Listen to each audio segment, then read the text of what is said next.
কলকাতা সহ দক্ষিণবঙ্গের 10 জেলায় হলুদ সতর্কতা জারি করেছে আবহাওয়া দপ্তর। সকাল থেকে কলকাতা সহ দক্ষিণবঙ্গের জেলাগুলোয় তুমুল বৃষ্টি শুরু হয়েছে।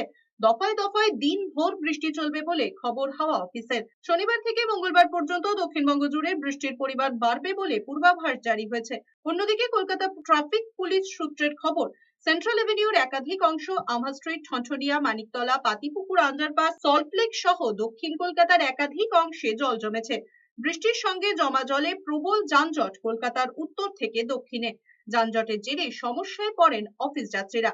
করুণ ছবি আরজিকর হাসপাতালেও। জলমগ্ন হাসপাতালের মধ্যে স্ট্রেচারে রোগীকে এক ব্লক থেকে অন্য ব্লকে নিয়ে যাওয়া হচ্ছে।